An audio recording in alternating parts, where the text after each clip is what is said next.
Welcome, viewers. I have to tell you, this is not the video. This is just the introduction to the video, which is required because the sound wasn't very good on this one. Just my sound. Pat's is exceptional.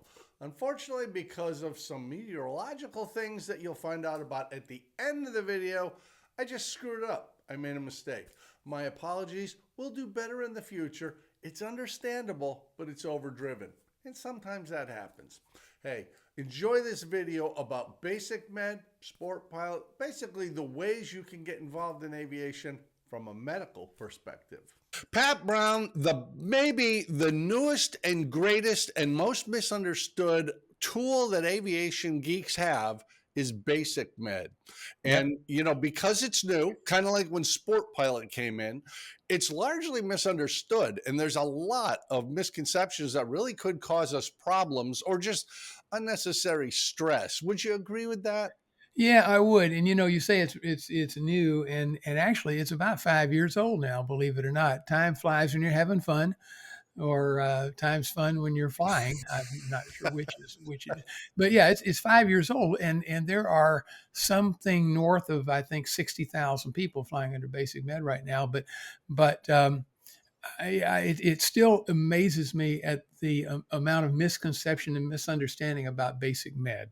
Sure Yeah, does. I mean, it's 10% of the pilot population is flying on it, but that means 90% is not, and some can't. That's important, and we'll get to that.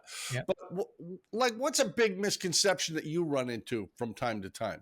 Well, here's one that I actually didn't know until I had to do some research into it, but you can hold a regular medical and basic med at the same time. That is amazing. Isn't it, though? Nothing stopping you from doing that. It's absolutely legal to do. That is so cool. Well, I got an email the other day from a guy who had just done his medical exam. He had done the online course, and we'll get in a minute how you do it. It's actually pretty simple. It is. But he had done the online course, and he got the medical appointment and got signed off by his doctor. He was writing to me and saying, "Where do I send this now?" And you don't send it anywhere. You don't have to carry it on your person like you do your third or second or first class medical. You just have to have it available in a file cabinet or a drawer or under a potted plant back at the house. Well, as a matter of fact, that's the second misconception, from what we talked about earlier. You don't have to carry, unlike your first, second, or third class medical, you don't have to carry your basic medical, the little certificate that you get. You don't have to carry that with you. Just put it someplace safe. And if you get ramp checked and the FAA asks you for your basic med, or for your medical, well, I'm flying under basic med, and they'll just say, well, send it to us. When you get home, take a picture of it and send it to us. So, back to the first one a minute, the question is, why would I want to hold a normal physical and a basic med at the same time? Well, one thing is that, for example, if you go to get let's just talk third class, because why not? Let's say that your third class medical gets deferred to Oklahoma City. Remember, it wasn't revoked or denied; it was just deferred. That is not a basis upon which basic med can be denied. Someone who has a deferred medical can certainly go and get a basic med exam, and we're talking legally now, and fly until such time as the FAA makes a final decision to either grant the special issuance, because usually that's why a deferral would happen, is maybe some sort of a special issuance, or maybe they just want some additional information. Mm-hmm. But in the meantime, you can continue to fly. I think along all these things that we're talking about, though, Jamie, we have to realize that, this is not, whether you're flying under a driver's license medical like light sport, which we'll talk about a little bit, or you're flying under basic med, this is not carte blanche to go fly if you're sick and Right. you're not healthy, because there's a reg, and it is, if I remember right, hang on a second, I wrote it down here. Let's see. 61.53 out of your handy dandy book right here. The voluminous Pat Brown reference library comes Exactly. into play once again. But it very clearly says that if you have some reason to think that you can't fly, and I'm paraphrasing what the book says, but if Sure. you have some reason to think that you can't fly safely, you can't fly, and that applies to whether you're carrying a first, second, third class, flying under sport pilot, or flying under basic med.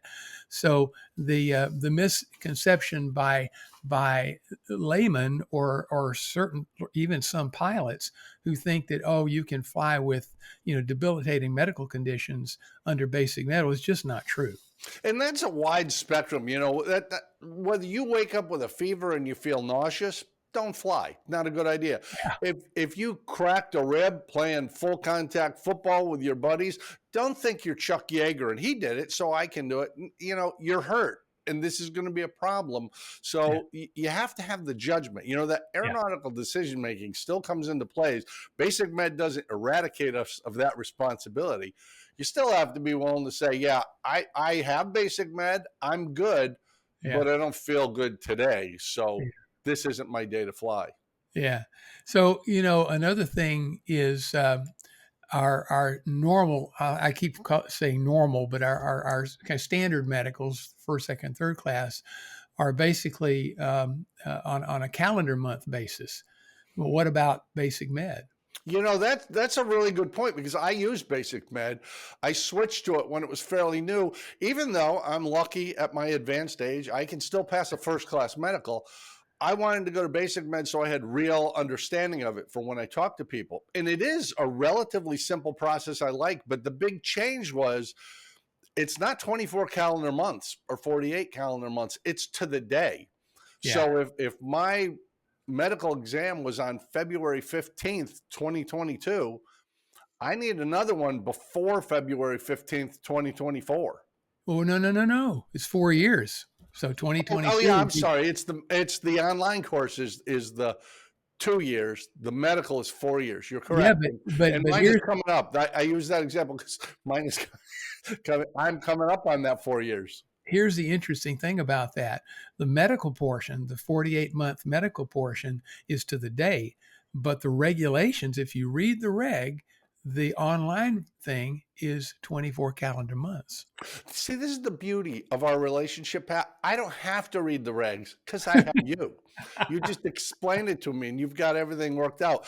Now, there is another, I don't know if it's a misconception or a misunderstanding or just an assumption people make that is erroneous. And maybe those are all synonyms. I'm not It sure. could be, I'm not sure. But if your third class was revoked or suspended, if you lost it for some reason, you can't just go, I'll switch to basic med. Nobody will know. Yeah. No, you can't do that. Yeah. You've got to start a different process. Yeah. Yeah, you have to do whatever you need to do to get it unrevoked or undenied. Mhm. Normally, that's going to be something like a special issuance. Now, if it was revoked, I mean, that could be because you really did something stupid and they just took your license away from you. But since we're talking specifically about medicals, Yeah. it could be that something came to light. Perhaps you falsified a medical application or something like that. I mean, there are a number of things that could cause it to be revoked, just as there are a number of things that could cause it to be denied.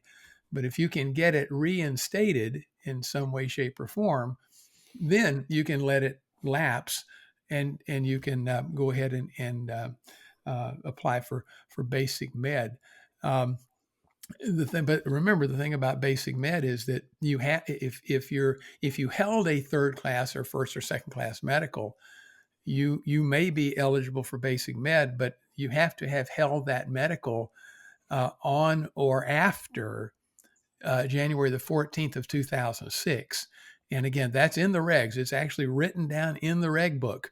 And if you didn't, let's say you're new to aviation. Oh, I just want to find a basic medical. That's fine, but you're going to have to get at least a third class medical to establish a baseline. You can let that expire, or you could go straight to your state licensed physician doctor and say, oh, I'm just going to go ahead and get basic med too. I'll fly under both of them, and I'll just let the third class expire. And that's not a problem. But you do have to have the third class as a baseline. And if you hadn't had a third class prior to that look back period, And it was before that look back period, I guess I should say. You still have to go back and get another third class medical. But that shouldn't be so daunting, in all honesty. At one time, it was. There were a lot of reasons you would be denied a medical for a variety of issues. But I've got a friend who wears an insulin pump, Yeah. and he was able to get a third class, even Yep. though he has an insulin pump, and then Yep. he converted to basic med. I've got another friend who has had a detached retina in each eye, but they were repaired, and he's been able to switch over. The advice I often give people, Pat, and I am curious if you agree with this. If you're older, if you have a medical issue and you're not sure you can pass that exam, whether it's a renewal of your third class or you haven't had a medical in 15 years and you're really not sure, go see the AME, the Aviation Medical Examiner, for a consultation, not for your medical. Yeah. Now, doctor patient privilege is in place. Nothing is going to the FAA. Be honest with them. Talk about your condition. Let them know where you are. Get some advice. They may say to you, you know what? That's not a problem. Let's go over to the computer, sign up on MedExpress, and we'll do it right now. Or they may say, yeah, you're going to have to do this or that or find another option. What's your thought? No, I agree with you entirely. I often recommend two courses of action. One is to certainly what you said is a viable option. The other, and the disclaimer here, we have to say we both work for AOPA, uh, Who? but Yes, the yeah, Aircraft Owners and Pilots Association. We yeah, both are employed by that fine yeah. organization. Yeah. So we have to make that disclaimer, but I will tell you this. I pay for the extra coverage afforded me by the Pilot Protection Plus program, and that allows me full access to the medical staff up at AOPA, and I pay for that privilege even as an employee. Because it's worth it, the legal and medical services that can help me keep my certificate in the event that something amiss happens. So those two things are about the best things that someone can do to assure that they're going to get through the process of a first, second, or third class medical as painlessly as possible. And let's cover one other misconception that really tugs at my heart. Somebody misses that renewal on the basic med. They don't get it done by the day. And by the way, CFI renewals are famous for this. People wait till the last minute. Yeah. But they miss it. You're not out of the game. You Oh, missed your window and you can't fly as PIC right then. But you can just go back to the doctor, take the online course, do the doctor whatever is necessary, and start the process over again, right? yeah, that's exactly right. It's no different than if you miss the date on your third class or first or second class medical, you just simply can't fly as PIC until you get it reinstated. So it's just a matter of going to the doctor and having the comprehensive medical evaluation form, and this is for basic med, completed by your state licensed physician. Interestingly enough, and I, people I know are watching this from all over the country, but check with your state licensing board and see what type of physician are considered to be state licensed. In the state of Texas, chiropractors are considered state licensed physicians because the state has relegated the licensing um, process to the chiropractic board here in the state of Texas. So, by definition, they are a state licensed physician and can conduct basic med. In fact, there's a person here in Houston, a chiropractor, who has quite a thriving chiropractic practice and does basic meds as well. She also does truck driver medicals and those kind of things. And I've sent some folks to her, and they have each told me that this is far from just a pencil whipped, oh, it's just a chiropractor doing a medical. That she's actually quite thorough in the exam. So it isn't necessarily your MD or DO or cardiologist or proctologist or whoever you may go to for basic med. Not necessarily. Yeah, as I say, I'm lucky. I can still pass a first class, and I love my AME. I've used him for years. The guy is great. I mean, he's the kind of guy I'll just sit across the desk and we'll chat for half an hour after an exam. I mean, he's terrific. I went to basic med because I wanted to understand it better, and that was important to me. But I just used my normal general practitioner, and he was great. I called him up and I said, "Can we do this?" And he said, "Because you've got to drop off the paperwork from when you take the online course. They've got Right. to sign off on that." So he just asked me to drop it off with his nurse at the desk so he could review it. And he called me back the next day and said, "Yeah, we can do this. No problem. It's just part of your next exam." And that part I really like, Pat, because it's in some ways it's actually more involved, because while I love my AME, I've had a long relationship with this GP. They know everything about me and we talk very openly. So it really incentivizes me to make my health a higher priority than just, can I pass the third class? I'm actually looking long term with this. And that's part of the reason I really do like flying under basic med. Yeah, I think again, there's a lot of misconceptions of the general public about basic med. Let me say one thing though. I want to make sure I understood you properly because I think maybe I didn't. You said something about dropping off the online.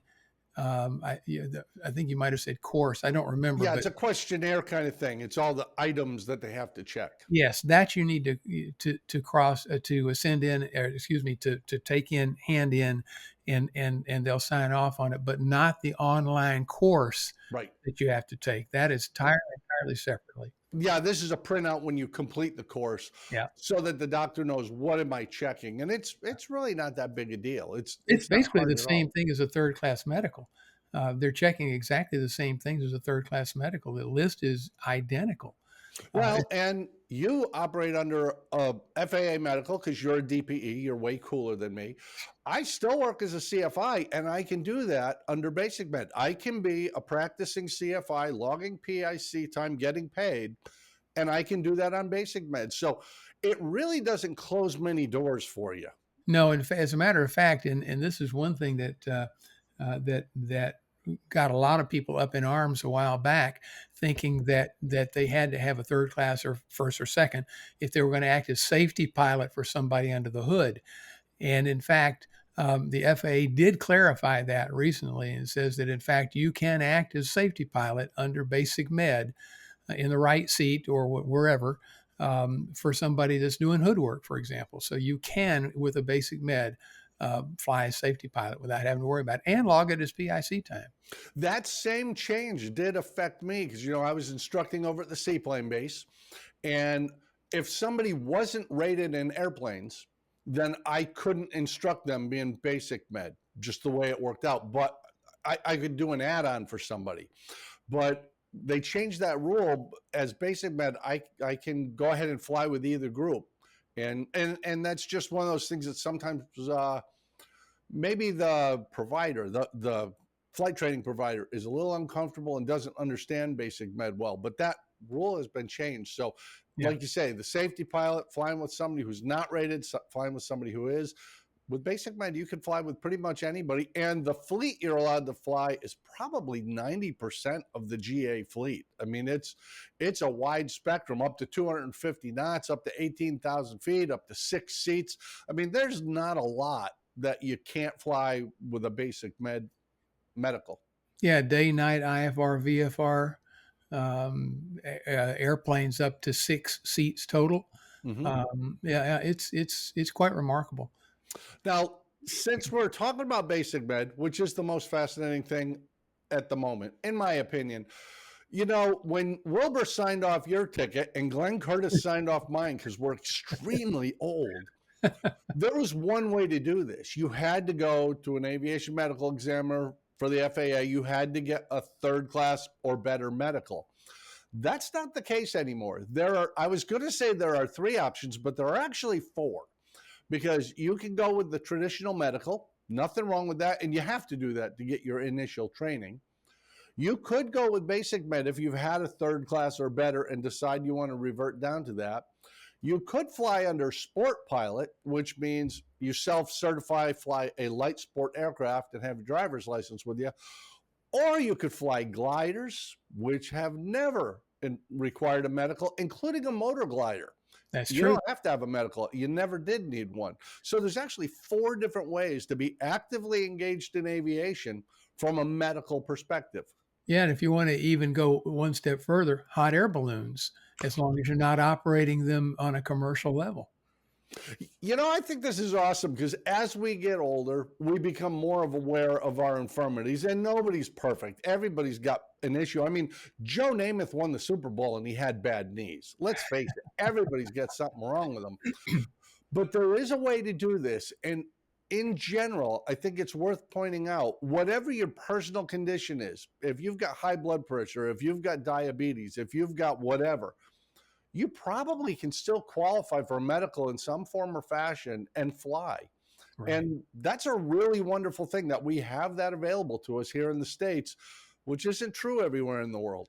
That is true. Yeah, there are places in the world that if you have a hangnail, you don't qualify. Yeah, well, that goes back to when we were kids. If you wore glasses, you were not going to be a pilot. And Yeah, now that's not even an issue. And, my AME explained it to me this way. The FAA can be slow, but they have recognized there are procedures and there are medications and there are things that can be done to correct issues, or even like diabetes, which is a disease of the small vessels. It takes a long time before that's an incapacitating thing.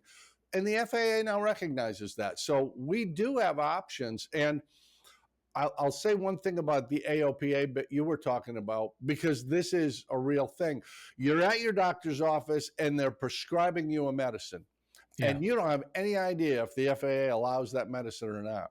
I've actually known people who have called AOPA from the Pilot Information Center, from the doctor's office, and said, "Hey, doctor wants to put me on this. Is that going to be okay?" And they do a little research for 10 seconds and come back and say, see if they'll put you on this instead because it's approved. It could be that simple. Or you might go on to a medication where it's like, all you have to do is wait a week or two to see how it affects you. But there's an awful lot of prescription drugs that you might be fearing. And I bring this back to your point earlier. Don't falsify paperwork saying I'm not taking a drug if you are, because falsification is the big bad thing in aviation. yeah. That'll get you out in a hurry. Just be honest and talk to your AME or talk to your GP or talk to the folks at the Pilot Information Center for AOPA. Get some good advice, then commit to a course of action, and you're probably going to be fine. Yeah, yeah, that the consultation is great advice, and talking to AOPA, again, great advice. Not trying to be a paid political advertisement here, but I'll tell you, there are I can tell you several horror stories about people that went to their doctor, in particular, to upgrade from a third class medical to either a second or a first, not doing the research and realizing that those requirements are a little bit more stringent, having those medicals denied or deferred to Oklahoma City, thinking that they could go back and, well, they'll just fly under their third class medical, while all this is being taken care of. And no, no, no, no, no, you cannot do that. So that's again another good reason to get a basic med as a backup, if you will, because you can fly under basic med while your certificate is while your medical is under review.